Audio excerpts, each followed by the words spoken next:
Bible, Ancien Testament, Apocryphe, Canon, Écriture. La Bible chrétienne comporte deux divisions connues sous le nom d'Ancien et de Nouveau Testament. L'Ancien Testament se compose des écritures utilisées par les Juifs de Palestine pendant le ministère du Seigneur sur la terre. Le Nouveau Testament contient des écrits appartenant à l'ère apostolique et considérés comme ayant la même sainteté et la même autorité que les écritures juives.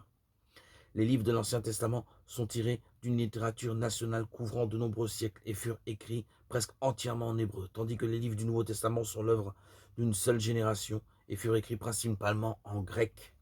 Dans l'Ancien Testament, le mot testament représente un mot hébreu signifiant alliance. L'ancienne alliance est la loi donnée à Moïse quand Israël rejeta la plénitude de l'évangile détenu depuis le commencement du monde par le peuple de Dieu. La nouvelle alliance est l'évangile enseigné par Jésus-Christ. Dans la Bible hébraïque, l'Ancien Testament, les livres étaient divisés en trois groupes. La loi, les prophètes, les écrits. La Bible utilisée par le monde chrétien classifie les livres selon leur sujet en livres historiques, poétiques et prophétiques. Les livres du Nouveau Testament se présentent généralement dans cet ordre. Les 4 évangiles, les actes, les épîtres de Paul, les épîtres générales de la Jacques, Pierre, Jean et Jude et l'Apocalypse de Jean. L'Église de Jésus-Christ des saints des derniers jours révère et respecte la Bible et affirme aussi que le Seigneur continue à donner dans les derniers jours par l'intermédiaire de ses prophètes de nouvelles révélations qui soutiennent et confirment le récit biblique des relations de Dieu avec l'humanité. C'est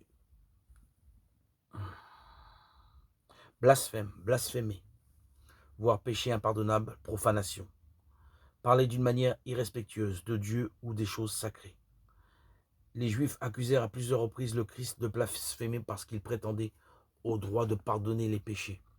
Matthieu 9, Luc 5, 20, 21. Parce qu'il se disait le Fils de Dieu. Jean 10, 22, 36, 19, 17. Et parce qu'il disait qu'il le verrait ainsi à la droite du Tout-Puissant et venir dans les nuées du ciel. Matthieu 26. Ces accusations auraient été fondées s'il n'avait pas réellement été tout ce qu'il affirmait d'être. Lors de son procès devant le Sanhédrin, les faux témoins l'accusèrent de blasphème à l'égard du temple de Dieu. Le blasphème contre le Saint-Esprit qui consiste à renier volontairement le Christ après avoir reçu la connaissance parfaite à son sujet est le péché impardonnable. Matthieu 12, 31, 32, Marc 3, 28, 29. Celui qui blasphémera le nom de l'Éternel sera puni de mort. Lévitique 24, 11, 6. Les ennemis du Seigneur ne resteront pas pour blasphémer son nom. La vengeance s'abattra sur ceux qui blasphèment contre le Seigneur.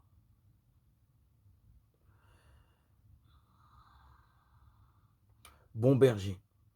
Jésus-Christ est le bon berger. Symboliquement, ses disciples sont comme les brebis sur lesquelles il veille. L'Éternel est mon bon berger.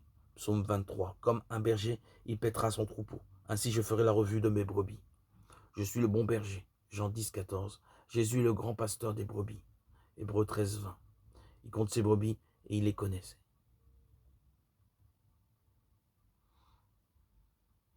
Le bon berger vous appelle en son nom. Il y aura le nom du Christ. Il y aura un seul troupeau et un seul berger.